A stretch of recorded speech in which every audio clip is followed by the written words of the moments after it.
You gotta just chill out, man.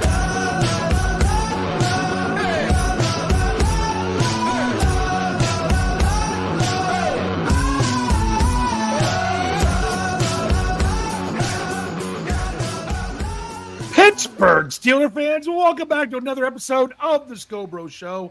This is Steel Curtain Network editor Dave Schofield coming at you Tuesday night, just barely after 9 p.m. Where else would you rather be than with your Steelers family? And with me, as always, except when he's not, is my big brother, Rich. Rich, how you doing tonight? It's stifling, isn't it? You know, I had to stay up extra late to finish that game and finish the Knee Jerk article. And let me tell you, it would have been worth it if the Steelers would have won the game. Yeah. But as per usual, they ripped my heart out. And that made yesterday a very difficult day on very little sleep. You are right about very little sleep. I mean, typically on a primetime game, I don't get to bed until like 3 or 4. Well, this one, because of the delay, I still went to bed at like 3, not long after the postgame show got over, and didn't write my article because I'm like, I've got nothing left brain-wise to do this. So then I had to get up and do it in the morning, which then just made my whole day chaotic and everything else. I tried to write the intro to it, and that's the part that was not good. I had to go by, I think I said, what was it? Elf-inflicted wounds, I think might have been what I said. Nice. As part of you it, know, yeah. It might as well have been elf-inflicted wounds. But hey, okay, so you're the fun stat guy, right? Yeah. So did you see the fun stat from the game? Okay, there was lots of fun stats from the game. You have to be a little bit more specific. Oh, this one's a little out there, okay? Dak Prescott became the first quarterback in NFL history to throw interceptions on back-to-back days. I did not see that one. I did not see that one. That's great. That is great. Oh. That's because they were in. I mean, you have to go with the timestamp of where the game was being played. Correct. You have to. That's just the way it works. You have to go with local time. So he threw interceptions on back. That would be that. So that would be on Pittsburgh Standard Time. Yep, on Pittsburgh Standard Time. Throw that there. There's probably I wonder if there's a number of those. I wonder if, I'd have to go back and look and see exactly when it went past. Poor Frosty. Frosty the Bear says, "Oh, Frosty, man, I'm honored. 6 a.m. game night. Honored that you sat in the seats for the game, Frosty. Sad that you didn't get home till 6 a.m. and that it was after that. We'll just put it that way. Yeah. So. That's a crazy one, Rich. That's a good one. Did you like that stat? Yeah. That's pretty fun when you think about it. Yeah. But I mean, it's when I listened to Coach Tomlin talk today, I'm like, does he read my by the numbers article? Because he talked about the Steelers having a lack of big plays compared to the Cowboys. And that was one of mine. Like, the Cowboys had 15 plays that were 10 yards or more. The Steelers had 6, less than half. That's just kind of one of those things to go through. I mean, we're going to dive into this right now. Let's hit some news. Injury news is the real big thing to talk about because of stuff from Coach Tomlin's press conference. We've got no roster moves or anything from the Steelers yet, but injuries, my goodness.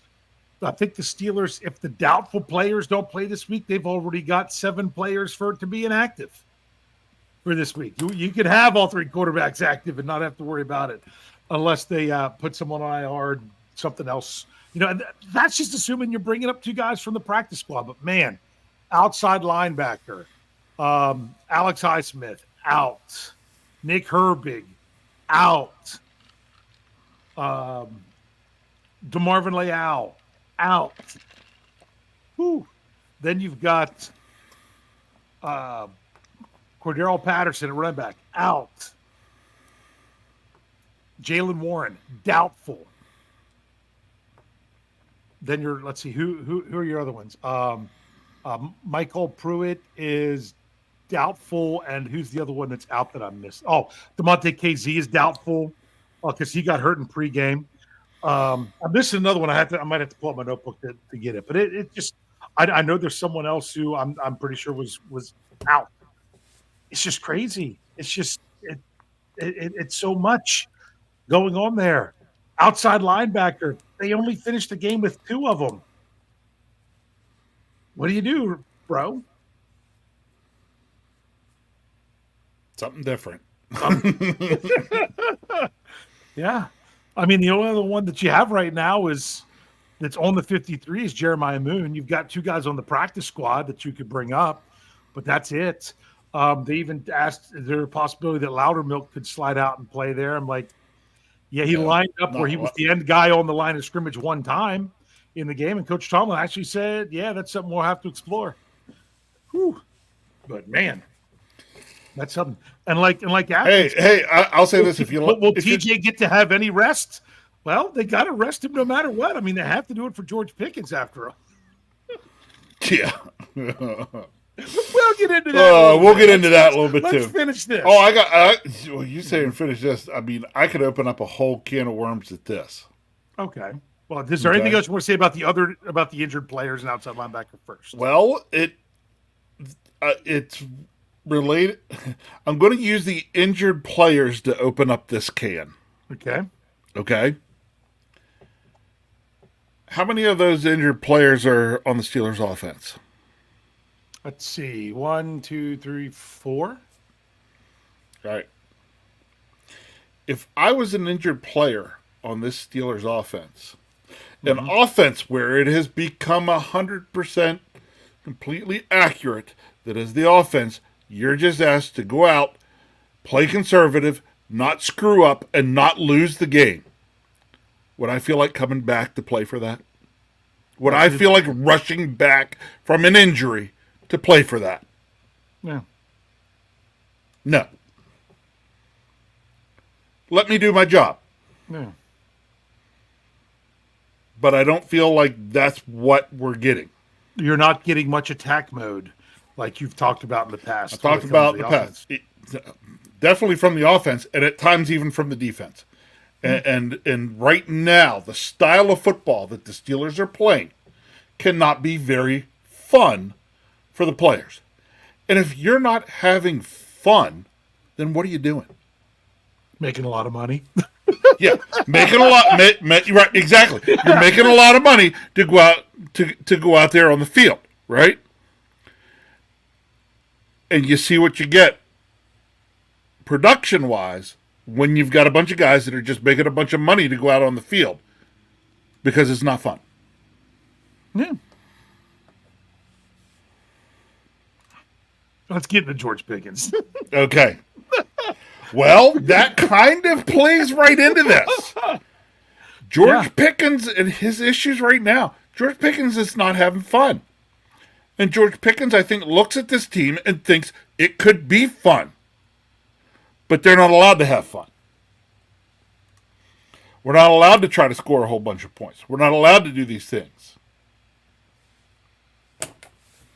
That's why, honestly, I think that has come up, and I think that's why George Pickens sat the other day. I don't care what Mike Tomlin says in a press conference. He was lying. Well, I mean, one thing. Come on, Mike. Mike was lying about George Pickens. Of course. I mean, everybody knows it. Yeah, that's the thing. He's like, it's a non-story. You're making it a story, Coach. But this one, the last question he was asked about Pickens. It was the third to last question he was asked. And after this question, he only said 5 more words. He said the word yes, and he said no, he does not, about 2 other questions. But when Mike Tomlin was asked towards the end if he's seen George Pickens not run routes as hard as he could, and Coach Tomlin said, it's certainly part of the load management discussion.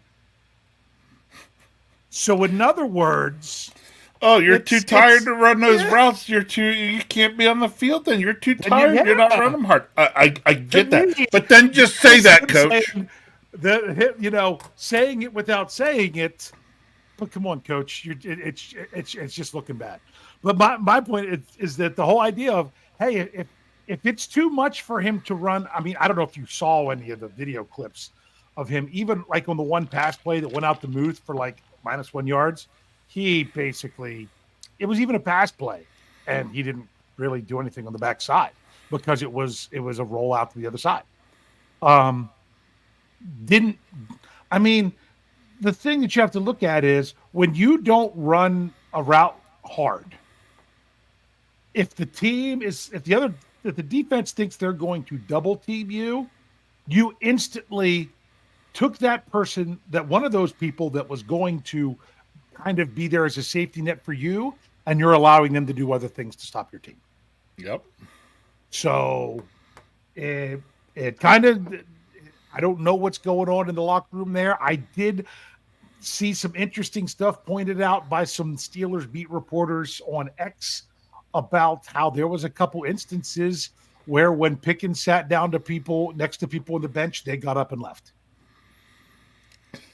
Oh, what about the Which eye sounds, black? You got to talk about the eye black that's too? Part of because that's part of the problem. It seems like, to me, the more telling thing is if that is true about the teammates getting up and walking away, and it not just being a coincidence, then there's a bigger issue there. So yeah, there's a lot. So there's some, but you know what? That's what the kind of stuff that you learn more about people's character in losses than you do in wins. So I don't want to learn about the Steelers' character anymore. I don't. Let's not worry about testing character. Let's just get wins instead. But yeah. But that also does tell you some of those things. But here's the thing that's crazy.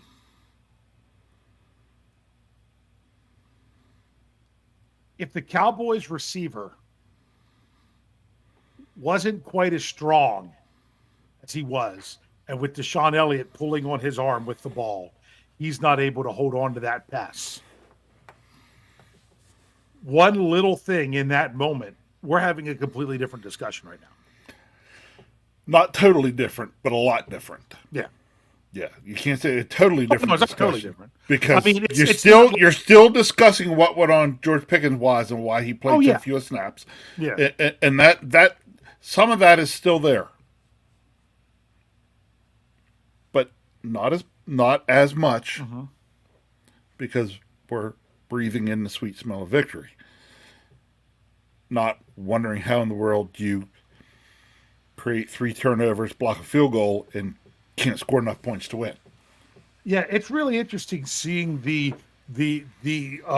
opposing narratives about this game.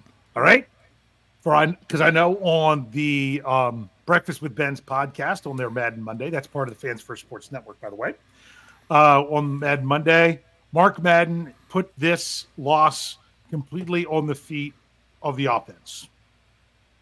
At SteelCurtainNetwork.com, our own Tony Defio put this loss completely on the feet of the defense. Whether or not you're looking at Tony's sarcasm or not, it's really hard. That's when you know it's good, when you can't tell. Okay, but I can see it both ways. No, I've told myself both. Here's the deal: when you look at the final score and you say the Steelers held the Cowboys to 20 points, had the 3 takeaways, had the blocked field goal, did everything they could to keep the score down, could the offense be able to put up more points? More than 3 points in the first half and more than 17 points total in order to win the game? Yes, absolutely. Completely agree.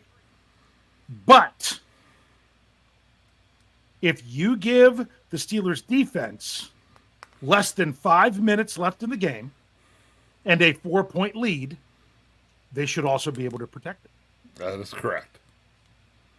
Yes, this was lost on both sides of the ball the other night. What was the Dallas rate on third down? What were Oh, they? their rate It was on some third down. ridiculous. It was some It was ridiculous I'll tell you number. this: it was 7 of 9 in the second half. Yeah.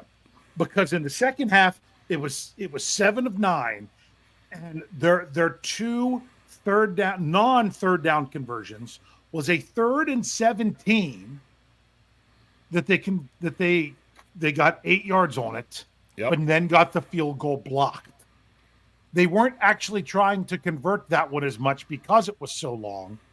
They were simply wanting to make sure they got their 3 points, which they didn't get anyway. The other conversion was 3rd and goal with the 4, where they did not convert and then had 4th and goal with the 4, Which they made. Which they did. Those So were the only basically- 2 third down stops in the second half. In all, it was 9 of 15. It was 60%. All right. So basically, without the turnovers in the second half, Yeah. without the turnovers, the Steelers' defense stopped Dallas once. And the punter They never only saw the punted field. one time in the whole One game. time the whole game. There was Never a 3.5. punted in the never punted in the second half. Nope. It was the second drive of the game. It was the only punt. So it was either they had to take it away or make a big play, or they weren't going to stop them. Yeah. So that's probably what's, I kept bringing it up in my knee-jerk reaction article, and this is the other reason I throw a bunch of this on the defense. Okay, so I'm watching the game. Kyle bailed. Don't blame him a bit. Kyle, I don't think watched any of the game. When it got delayed, he was like, "I'm not going to start because there's no way I'm making it through." Warren stayed up and watched the game with me. Mm-hmm. That's my nephew that now lives at your house. Yep, So the entire game. And I kept turning to him in the second half on third downs. I'd say... Defensively on third downs, right? Defensively on third downs. I said, "Hey, Warren, we're going to rush 4 and play zone behind it. Hey, Warren, we're going to rush 4 and play zone behind it." And the one time I said, "Hey, Warren, we're going to rush 4, play zone behind it." "No, that guy's going to come up the middle. They're going to blitz. They're going to bring a 5th guy. He'll drop back." Guess what he did? Drop back. They rushed 4 and played zone behind it. Okay? And the Cowboys knew that that's what the Steelers were going to do. So if you're going to just rush 4 and depend on your pass rush to get home, what were they doing? They were blocking with 6. Yeah. 6 to block 4.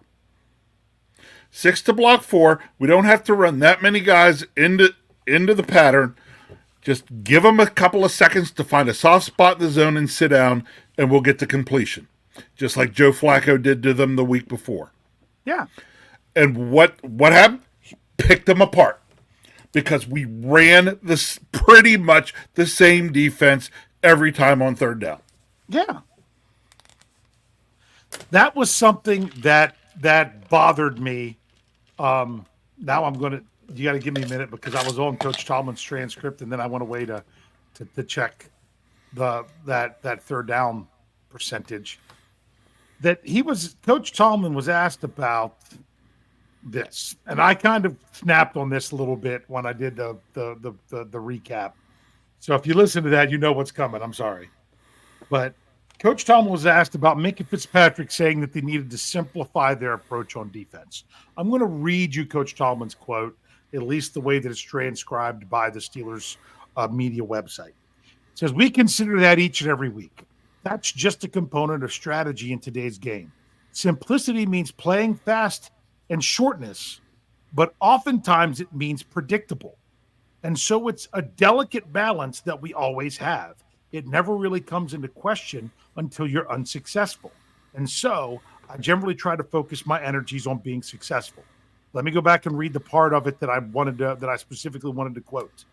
"But oftentimes it means being predictable." Coach, your third down defense is predictable anyway. If it's going to be predictable, you should at least make it simple so you don't have to worry about communication issues. If you're worried about, we don't want to have it too simple so it's predictable, but yet it's still predictable, then there's no disadvantage of having it be more simplified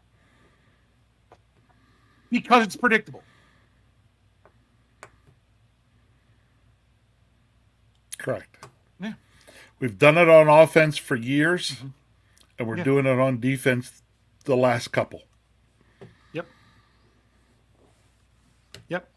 But here you go. Let me just read for you some of these third down plays against the Cowboys. They're going to be, I'm pretty sure they're sorted in order from most gained to least gained. You ready? I don't even know. I don't have it here of what it was third and whatnot. It's not listed in that manner for me. Here at But Pro it's Football Reference. but it's on a third down. What the Cowboys It's only gained. third down. Okay. Okay. Dak Prescott complete to Jalen Tolbert, 48 yards. Dak Prescott complete to Kevontae Turpin, 34 yards. I don't even need to say the players anymore. So complete 48 yards, complete 34 yards, complete 27 yards. Rush for 13 yards. Okay. Complete for 10 yards, complete for 8, complete for 7. Okay. So you're talking about on a lot of those third downs getting decent, like the one that was complete to 8 yards, that was on the third. Oh no, wait, I have it to go here. That was 3rd and 17. Okay. Like the one that was 10 yards, that was 3rd and 9. Okay. Then there's one for 7 yards on a 3rd and 5. There was one on a 3rd and 16. They just ran for 4 yards early in the game. Okay. 3rd and 1, 2 yards. 3rd and 1, 2 yards. 3rd and 1, 1 yard. Oh, by the way, the run for 4 yards was on the 3rd and 17. They just decided, 16, 3rd and 16. We're just going to run it for 4, kick the field goal. Yeah. That's what they did there. So hold on. Well, that was in the second quarter. Yeah. Mm-hmm. So that was a when field it goal. was 3-3. So that makes sense. Yeah. So that's a bit frustrating. But here's what I find. The title of the show, I didn't actually say it, but it's like, what does playing to win look like for the Steelers? This is based on the last line of your knee-jerk reaction article that says the Steelers need to stop playing to not lose and start playing to win. That's the problem. Coach, I said in the description of the show, how many times Coach Tomlin said, it's business as usual and our business is winning. Hello? Well, you play to win the game. Okay. You play to win, you play to not lose. But you got to think about this. This has kind of been the Steelers' MO for years. Stick around, keep it close, find a way to win. The problem is you just dropped back-to-back games where you lost by 3 points. Yep. One of which your offense had the ball and couldn't tie it up. The other of which your defense had the lead and couldn't hold it. So it's hit you from both sides in the last 2 weeks because you couldn't say, like in the Colts game, oh man, the problem is the Steelers needed 3 points to tie it. If it would have been they had the lead and the defense had to hold, it'd have been a whole different story. Nope, had this exact same scenario the next week. And guess what? You lost that one by 3 too.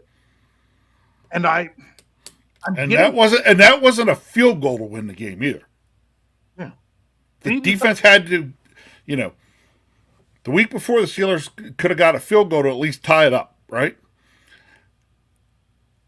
The defense had a 4-point lead, could only lose it with a touchdown, and gave up a touchdown. Yes. And came really close to, oh man, Landon Roberts on that play. That was something. Oh, Rich, man, he just could have come up with the ball. Yeah, here's the deal.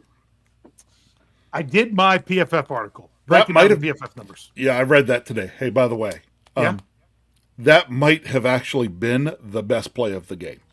Yeah, and that the part of that. The reason I referenced the PFF article is this: Landon Roberts had the highest run defense score on the Steelers. He had the highest run defense score of any player in week 5. He had the highest run defense score of any player during the 2024 regular season. I went back in playoffs and regular season, went all the way back through 2020, week by week, looking at it. That's still the highest run defense score that PFF has given since the beginning of the season in 2020, including playoffs. Now, there was one player on Detroit, but I think they only played 2 snaps. It was in the wild card game last year. Was 0.1 behind him. That was the only one that was even close. and that was based a little bit small. Now, Atlanta Roberts only technically played 9 run defense snaps, was part of the thing. But when he was there, he made it crazy. I mean, he made it worth his while from when he was there. So that was pretty cool. But the thing is, the ball, I mean, it just seems like it sat there for forever. But I honestly thought knocking them back to the 4-yard line might have just been enough, that they couldn't just power it in. That was pretty good. And you got to give some credit there. Isaiah Loudermilk busted through. He was going to make the tackle probably for a 1-yard loss. But Orlando Roberts knocked it out. That was pretty good. So, yeah. But you really want to know? It just seems like the team has been playing different and it's not about winning and losing. It just seems like the philosophy and the mindset, especially on defense, especially on third down on defense, has been different the last 2 weeks than it was the first 3 weeks. The first 2, yes. Is Agreed. that not safe to say? Yep. Yes. It was not so conservative. Yeah. With the defense. And suddenly a couple of, is it because they've got a couple of injuries? So then they're like, oh, gotta try to play a little more conservative, try to keep guys from getting hurt. Well, guess what? That's not working either. Guys are getting hurt. So,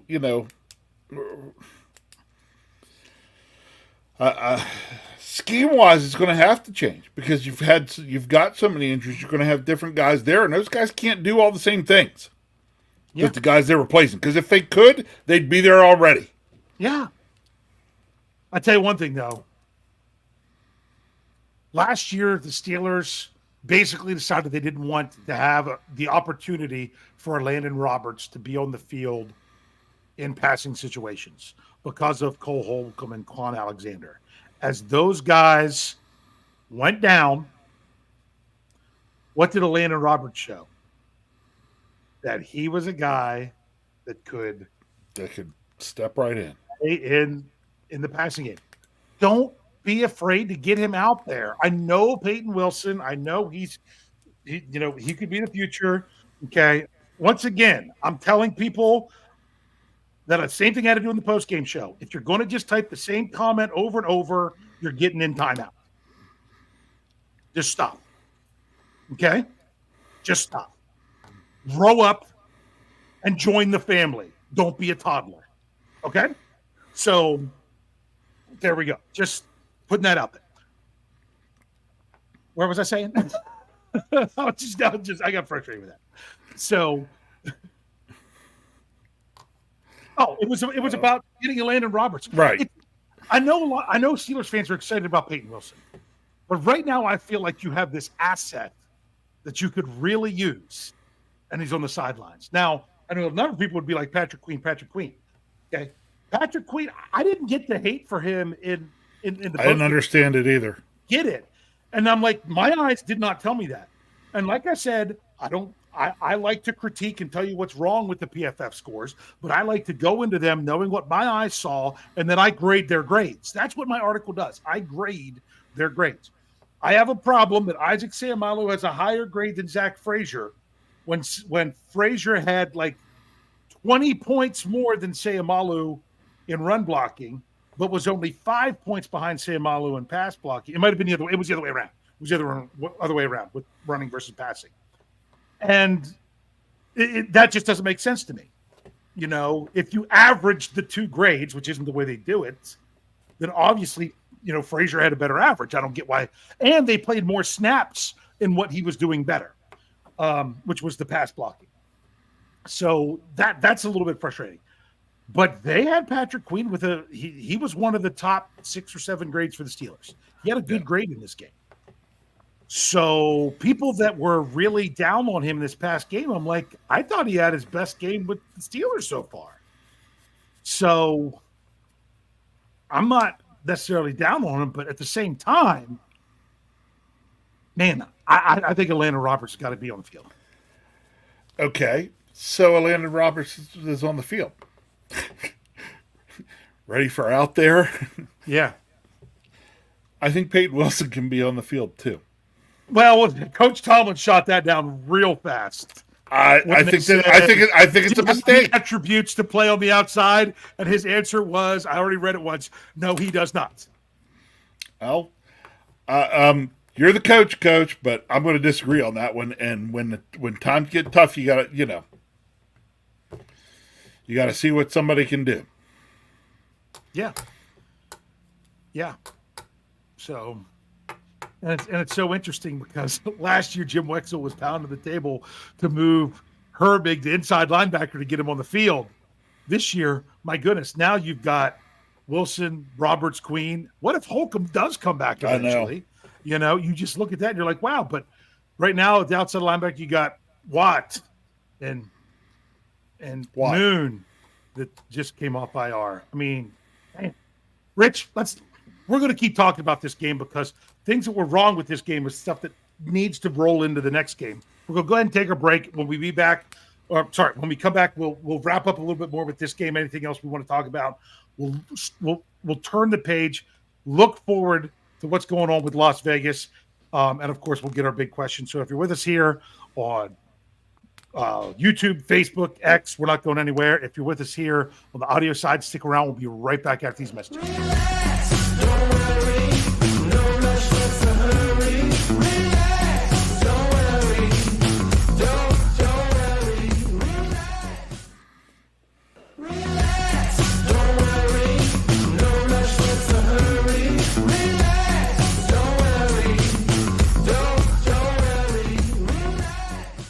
All right, Rich.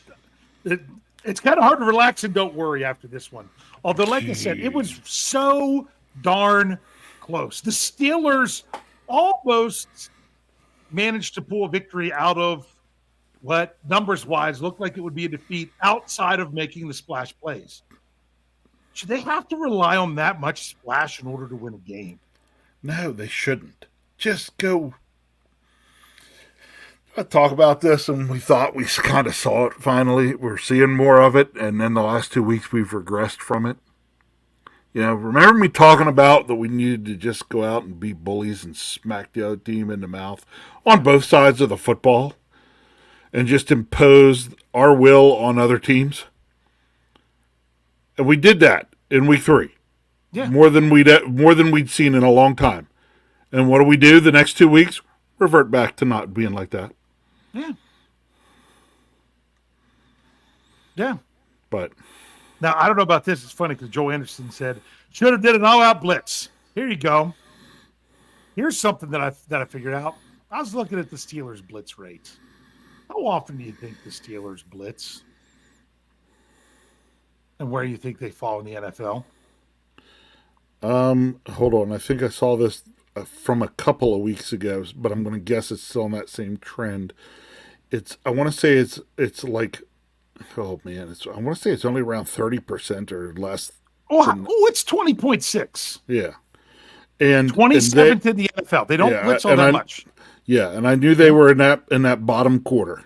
Now look at this. The team that blitzes the most is the Broncos, and it's 41.8%. Okay, 41.8% of plays they blitz. You got two teams in the 40s, then you go all the way in the 30s. That takes you down to the top 10. If you blitz 30% of the time, you're in the top 10. Okay, and then the Steelers at 20.6, they're the last team in the 20s, all the way to 27th. The lowest blitzing team is actually the Buffalo Bills at 15.7. So that's interesting. But you got to look at that's actually extremely interesting because that's two head coaches out of the Jimmy Laycock coaching tree. That's true. That's very true. Okay. The other teams that are below the Steelers, it goes Colts, Packers, Titans, Jaguars, Bills. Right? But I got to thinking, sometimes when you blitz is important. Okay, so remember, only two teams blitz more than 40%. What about on third down? What about if you're blitz, third down seems like it might be a better time to blitz, okay?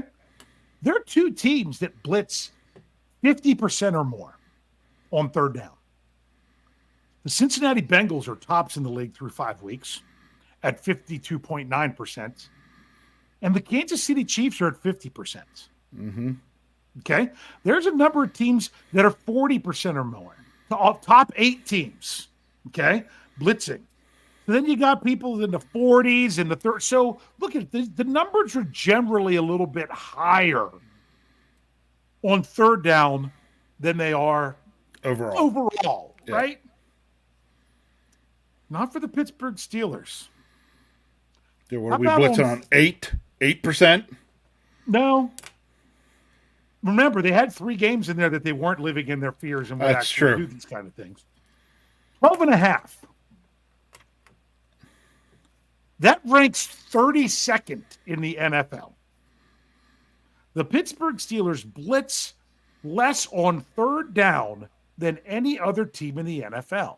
Now, if you could get home and not have to blitz and play the coverage and get home to the quarterback, that makes sense. And for 3 weeks. 3 weeks that worked. It worked. Yeah, until teams started recognizing what they were doing, holding a 6th guy. Again, like I said earlier, 6 to block 4, find the holes in the zone. Yeah. What I think Joe Flacco showed teams, this is how you handle the Steelers on third down. Listen to this, okay?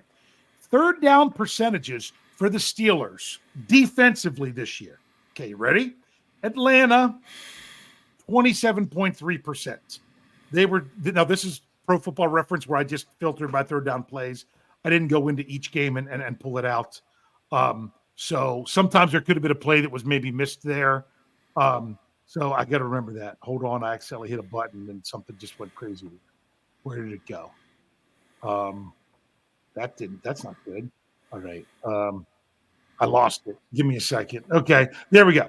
So then in week 2, Denver, 16.7%, 2 out of 12. The Chargers, 25%, 3 out of 12.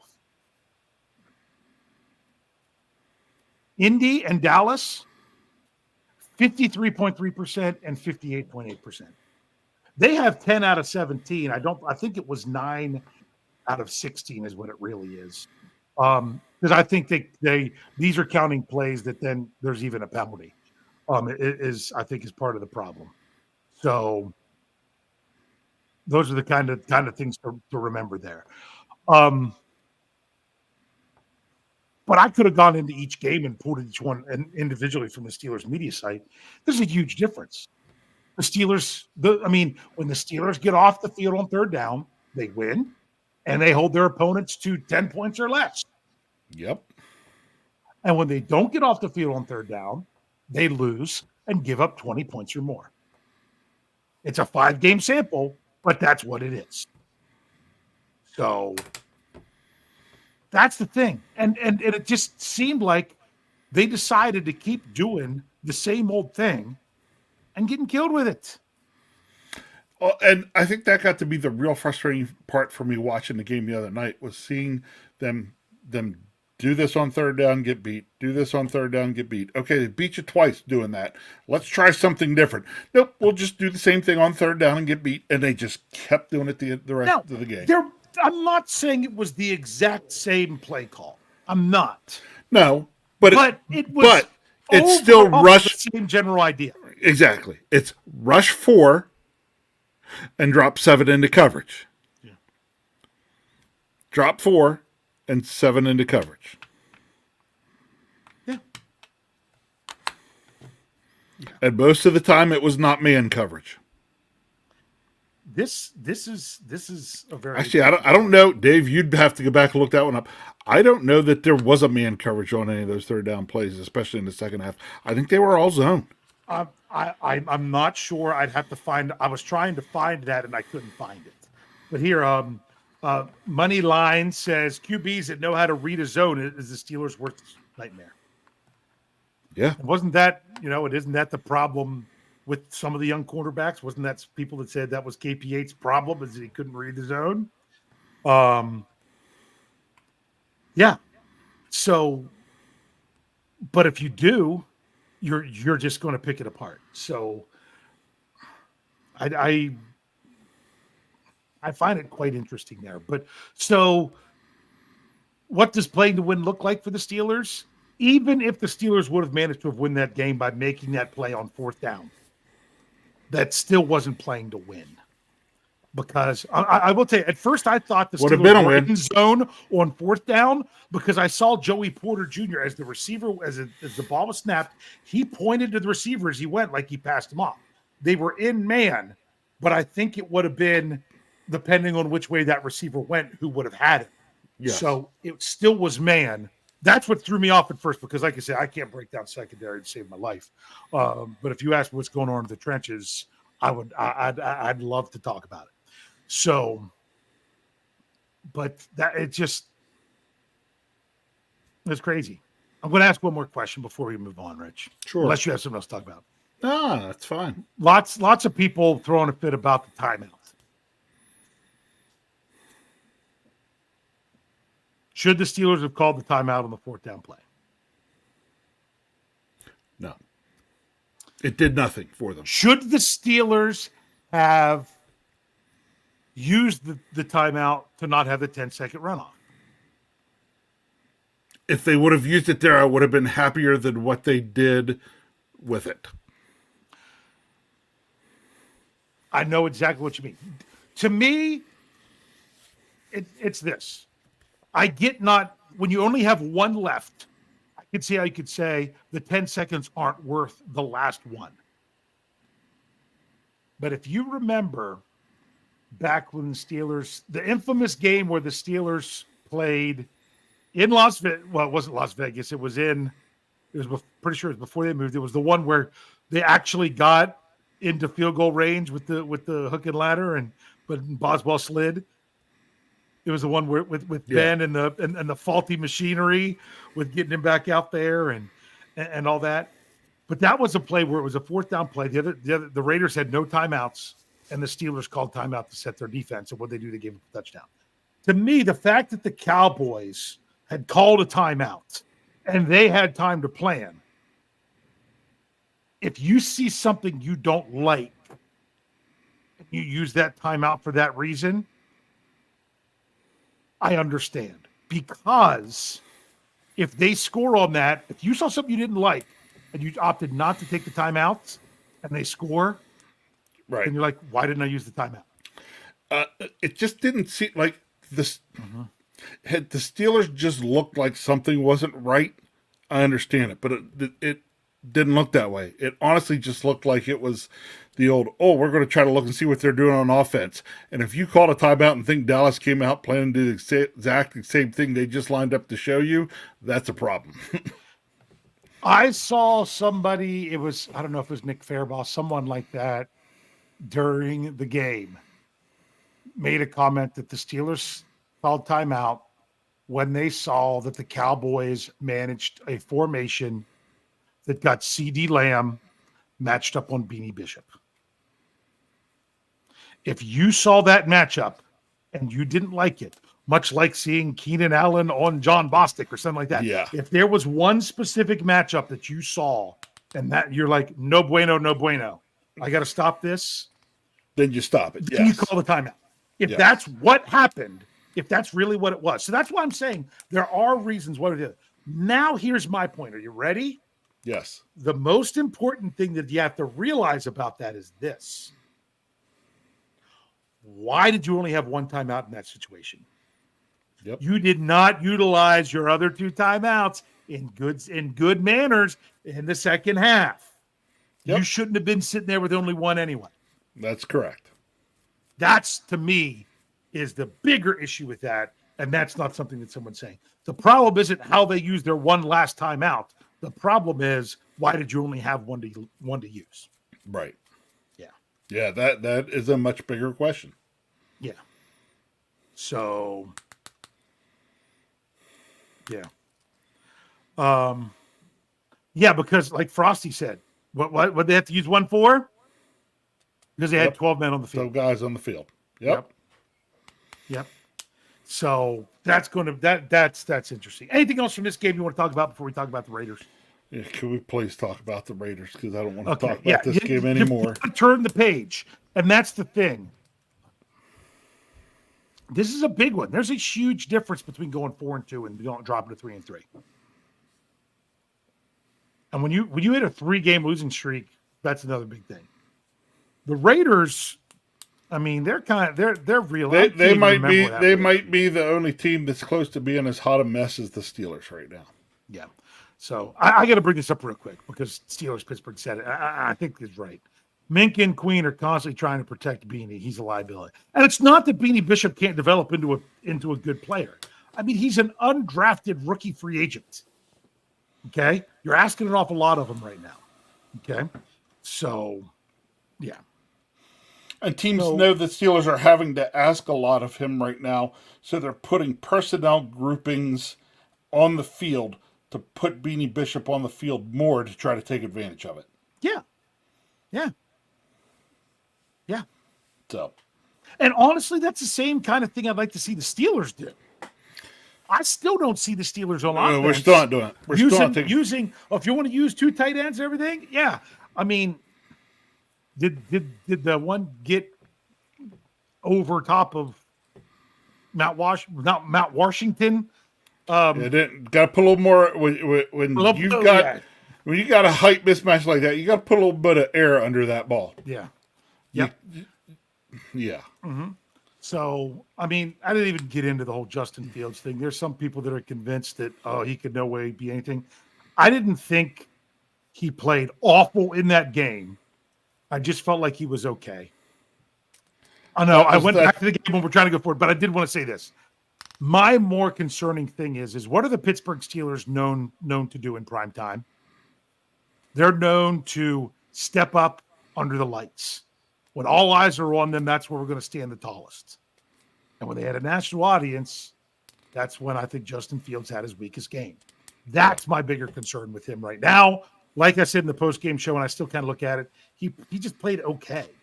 And a lot, sometimes you can get by with okay play from your quarterback, but the Steelers don't have a whole lot on offense to be just okay if that's what they're going to do. So here we go.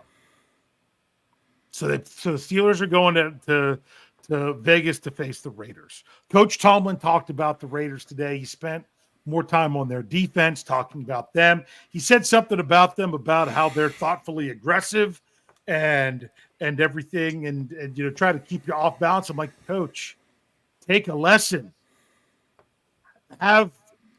Forget having Coach Austin break down the Raiders offense. Make him look at the Raiders defense and say, take some clues. Okay. Be a little bit more thoughtfully aggressive, not just sitting, you know what? We're going to sit back and just wait for TJ Watt to make a play and bail us out. Okay. So you got to be there a little bit more, but he talked about their defense, and he talked about 3 players in particularly. Talked about Max Crosby, of course, because he's really good. Talked about Robert Spillane really stepping up and making splash plays since going to Vegas. But he also talked about their new defensive lineman, Christian Wilkinson. Did I say the last name right? I know that was that the guy that I know someone wanted him really, really bad in free agency. Was that Wes or was it someone else? I can't remember who it was. Wanted him so bad. Well, then it was announced that he had to have some kind of surgery and he's out indefinitely. So it looks like he's not playing this week. So that's another loss to their defense. If you listen to the Source podcast on Monday, one Jefferson Hartman said, you know what? The Source is saying the longer the Raiders go without trading Devontae Adams, the greater chance it's going to be Pittsburgh, because he said a lot of places were reporting they wanted to trade him this week, but they didn't want to trade him to Pittsburgh this week because they play him. Yep. So if it goes beyond this week, the chances of that happening there could go up. So remember that. If you want to know more details about that, go back and check out that podcast because that was really interesting. But that's not going to help the Steelers this week. That's just not what's going on. But it looks like Adams isn't available for them on offense. Man, I can't. Other than that, Coach Tomlin talked about the whole time about Gardner Minshew. We don't even know if he's going to be the quarterback. He got benched.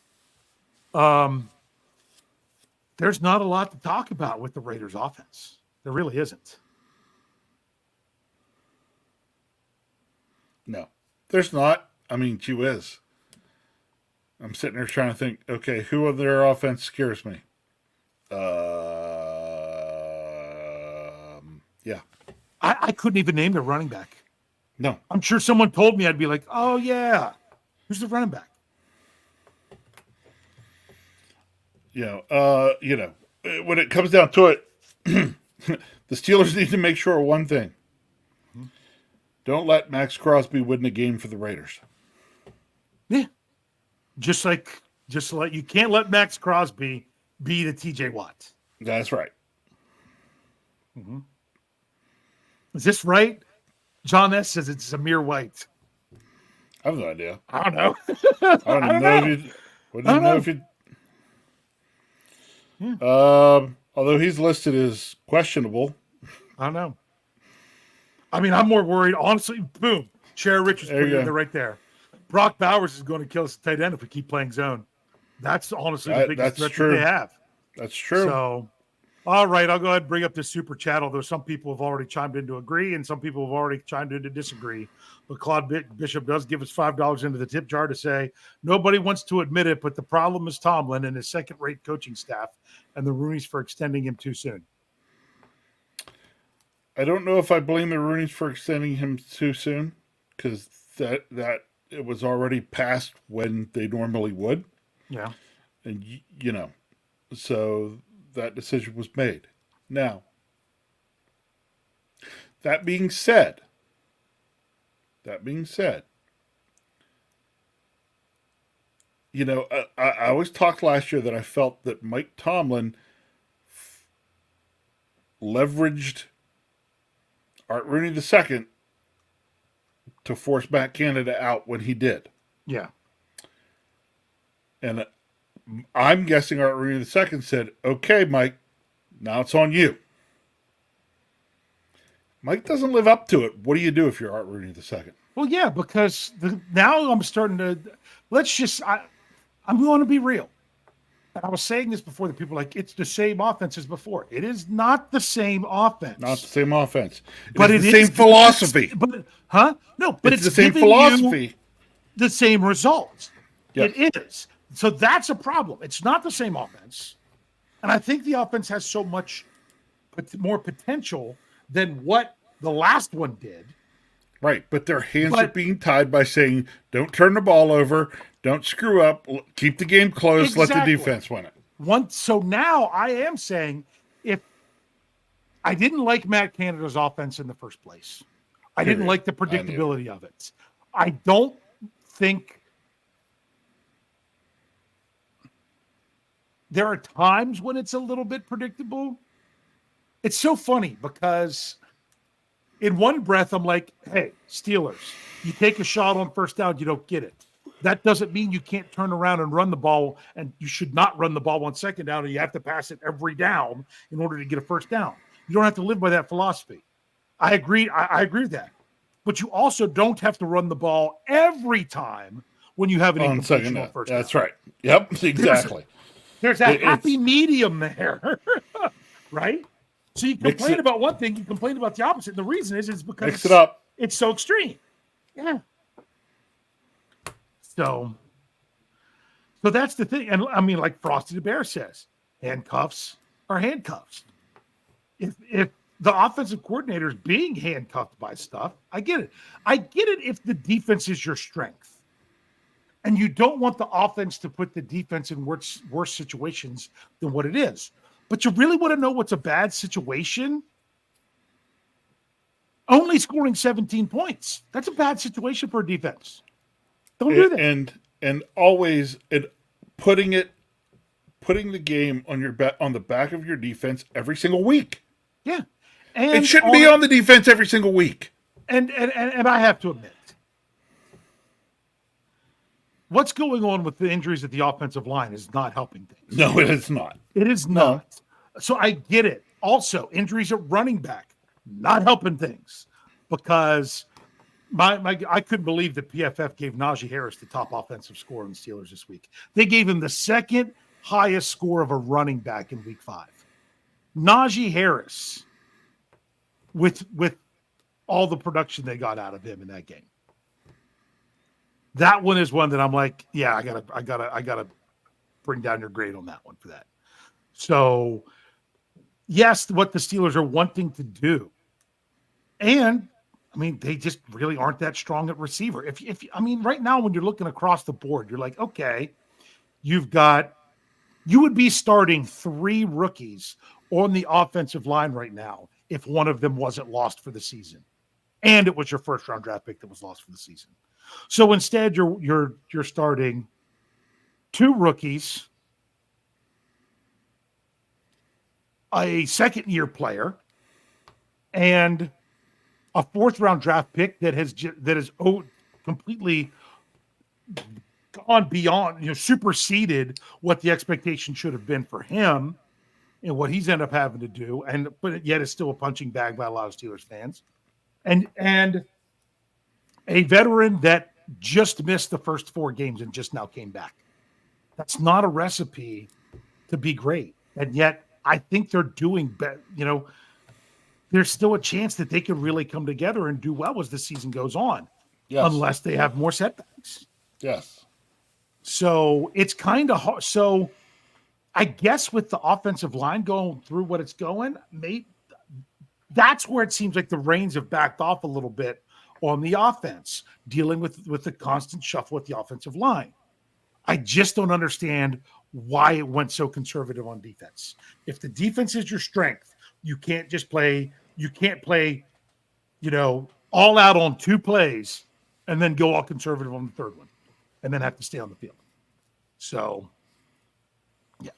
So, and like here, like John Edborg says, Dak made mistakes, yet they still won.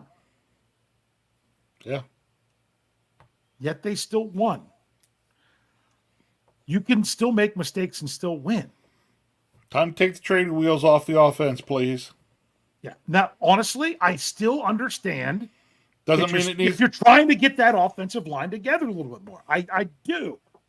But you need to. I mean, and it doesn't have. Honestly, you know what they really need to do now, Rich? After they got 1 week there with McCormick at right guard and Sayamalu coming back, what they really need to do, honestly, for this week in Vegas. What do you do sometimes with your kid when they're still struggling a little bit? They're not really sure what to do. They got the training wheels on. What do? You take off one side. You take off one side. And you just leave training wheels on one side of the bike and not on both sides. Yeah. Maybe that's what you should be looking. You got to open it up a little bit more. Not having to go completely crazy. We're not going. We're not taking the training wheels off to hop on a Harley. Yeah. We're just taking the training wheels off the bike we've already got. Yeah. And let's see what this bike can do. Yeah. Yes. So now it's going to be really interesting this week. I want to know when the Raiders are going to say who's quarterbacking, because I think that's going to make a big difference. Because if they see something where if it's not Gardner Minshew and something that they need to do to confuse O'Connell, then I get it. It's kind of the whole philosophy of what you thought you might do to get the best of Anthony Richardson didn't work against Joe Flacco, but yet you still tried to do it. And then you try to do it against Dak Prescott too. Stop it. Stop it. There's a time when it'll work. You got to find the right time. That's why you're paid to be an NFL coach.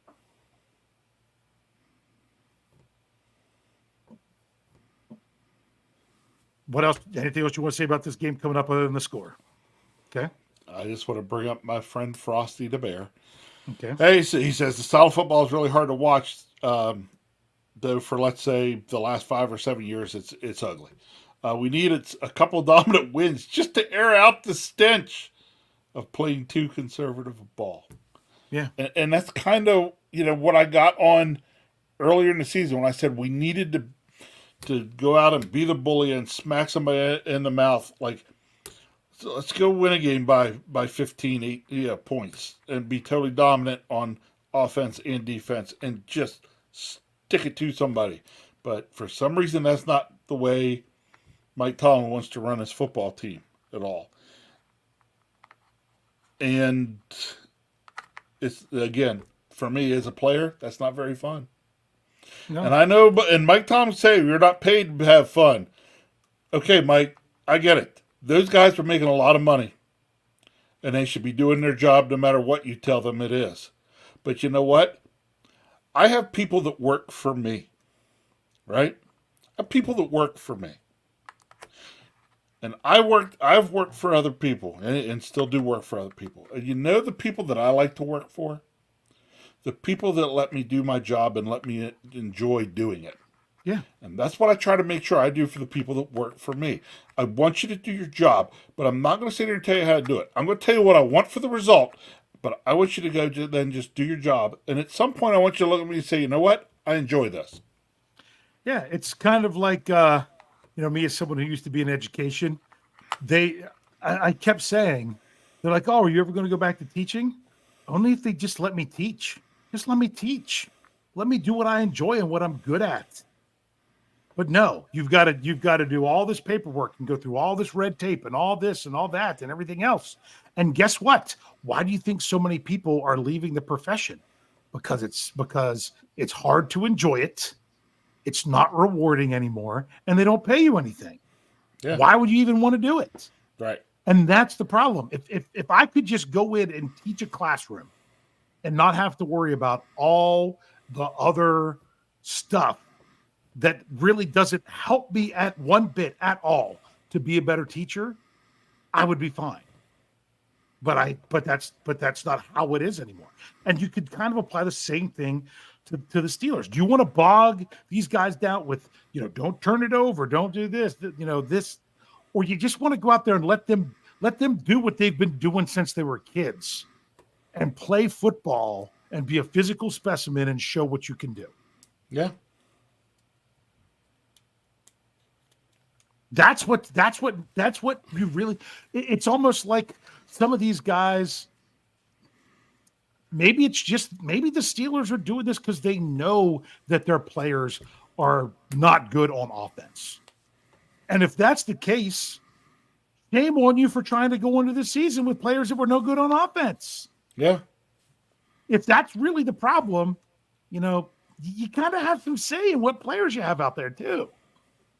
So, yeah. It is just frustrating because it just goes, the Steelers don't have Ben Roethlisberger anymore. They don't. But my goodness, if you had Ben, and this is even pre-injury Ben, that's when you could go out there and put up a bunch of points on a team and have fun doing it and everything. Just because the next guy isn't Ben Roethlisberger doesn't mean that you should squash anything that Ben would ever try to do. Just because he's not him. Yeah. It just means they're going to come up short when they do try to do some of those things. Because look, they're not him. But it doesn't mean that you can't do it at all. I mean, Okay. the days of the Steelers winning a game by 20 points, it seems like they're gone now. Would I rather a guy try to be Ben Roethlisberger and get 75% of that, or would I prefer them to put the handcuffs on him to where we get a 20% of Ben Roethlisberger? Sorry, I'm taking the 75% every time. I mean, it's a numbers game. Yeah. And I don't know. It just doesn't make a ton of sense to me. At times when I think about it, and like I said, look, we went from week 1 to week 2 to week 3, and we felt everything was trending the correct direction. And then instead of continuing to just ride on that same wave,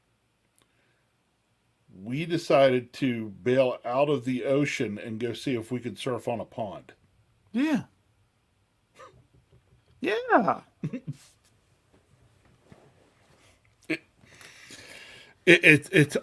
I get the frustrations because honestly, I'm really at a point right now where I'm just not getting it. Yeah. I'm not understanding. Yeah. So. Yeah. So, I mean, so you want to, you know what? If your defense is really that good, then you shouldn't be too worried if you put them in a bad spot. They should need to rise up and respond. Let your offense try to do something, even if it will occasionally put your defense in a bad spots. you're gonna. It all comes down to the title of the show. Get back to trying to win the game rather than trying to not lose it. Get back to trying to win. Do something to go win it rather than sit back and try to not lose it. Here's another great one for you, okay? So the Steelers built elite defense, everything like that. When was the last time the Steelers defense pitched a shutout?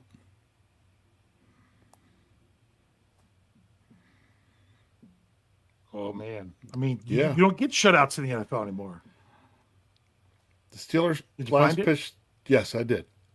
December 24th, 2011, Okay. against the Rams. Okay. They are currently second in the NFL for the most games played without being shut out. Mm-hmm.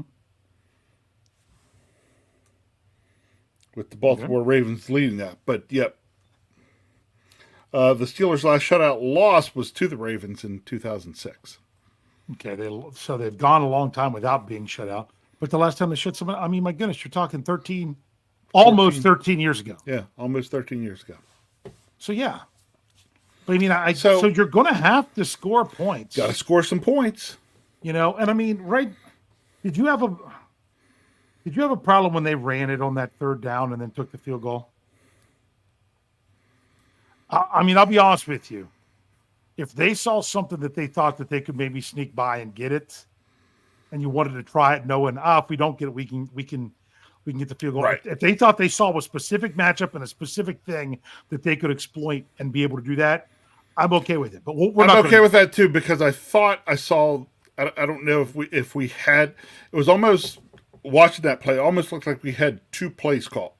Possible. A check out to the run. It looked like they checked to the run there. That they, the whole thing was set up. Hey, we're going to throw it, but if we get this look, we're going to check to this run. And I think they checked to the run, if I remember correctly. So something was there that they liked the view of. That doesn't bother me so much. Yeah. Yeah, because you know why? Because the Cowboys showed in the same game you can do that and it works. Yes, because they did it to the Steelers. Yeah. All right, Rich, we are running way over, so let's go ahead and get your score. Remember, don't put your score out there until I actually say it, and bring it up, and you can see it in the live chat.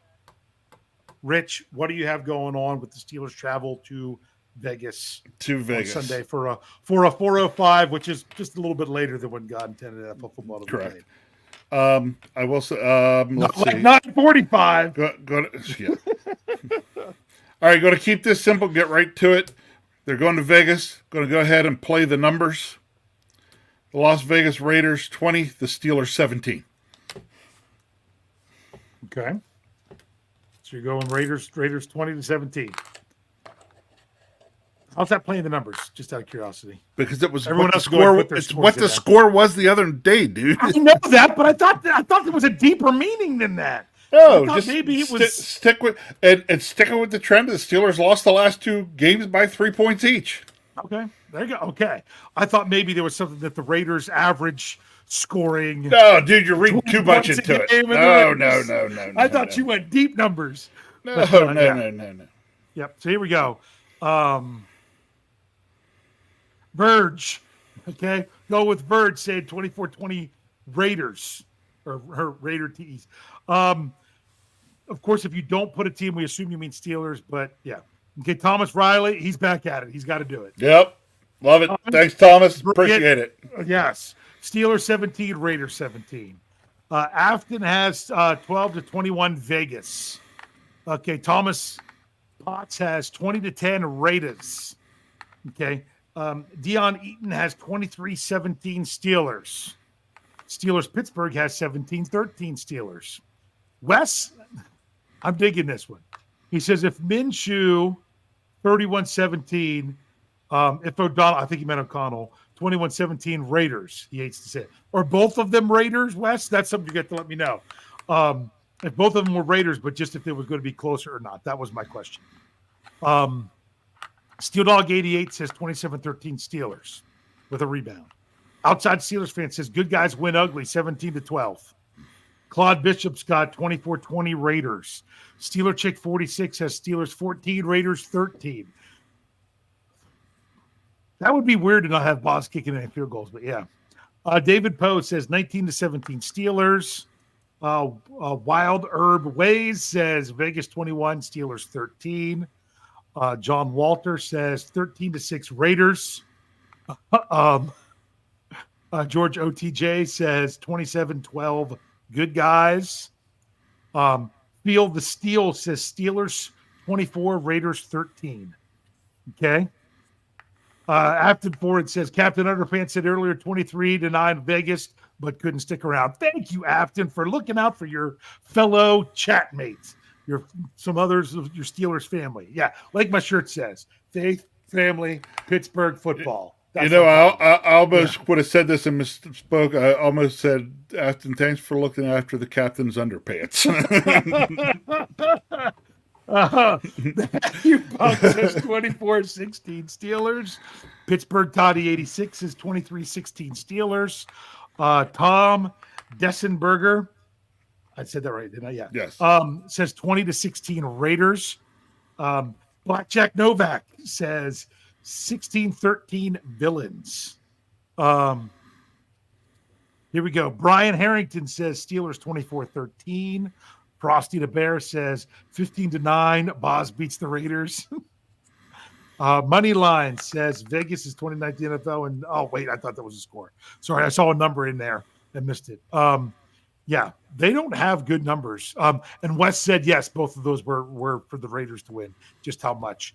Shaka Steele says 34-17 Steelers, that Pickens is going to go off in this game. You know what? We haven't seen this team rebound. I expected a rebound last week, and it didn't happen. You know, even if they would have won the game, I wouldn't have called it a rebound. Yeah. So I'd like to see a rebound. Sherry Richards, 23-16 Steelers. Then Feel the Steel says, in reality, Steelers 9, Raiders 15. So I think that's all we got, man. We've run way over. Make sure you're checking out Steel Curtain Network for all your podcasts. We have I said earlier in the, what was that I did earlier today? Mike Tomlin press conference recap that we're going to have the same lineup. We actually have a little bit of a tweak in the lineup. There was something going on with Steel City Insider. We're still going to have it. It's just going to be a little bit later in the week. We're moving some things around, still trying to get Jeremy Betts back. We continue. He's still in our thoughts and prayers with everything going on with him and there in Western North Carolina. He's able to do some things, but not everything. Let's see. So therefore, I think we're going to have something different. Might even be where we had to, we bumped bad language for here we go. Maybe it's going to be a bad language there tomorrow. I don't know. You're just going to have to check it out. So there's a little bit of tweak there, but there will be a Steel City Insider. So that's supposedly coming from those guys. They said that we should have that later in the week. Also, make sure you check out SteelCurtainNetwork.com for all your editorial needs. Rich, I'm looking forward to a worthless 2 cents this week. Oh, it's going to be a lot of ranting. I'm sure. You know what? That's fine. So, Rich, I didn't see any of the scores there unless I missed it. What do you have to say here to close us out tonight? All right. It's rough. Losing 2 in a row is rough. Let's hope it's not 3 in a row, but right now, until the Steelers can prove it, they got to prove it. Like I said, I'll keep it short and simple. One thing I know for sure, okay? I'm going to be watching the Steelers game no matter what. Yep. I watch the Steelers every week. I mean, come on. I was a Steeler fan in the 80s. It's like... We've dealt with suckiness before. We just didn't have to talk about it as much. Correct. We just had to listen to our dad rant about it. We had to listen to our dad talk about it. So where do you think we learned to rant? But you know what? Come 4 whatever o'clock when God almost intended football to be played, I'll be on my couch watching the Steelers. Can't wait. You gotta just chill out, man.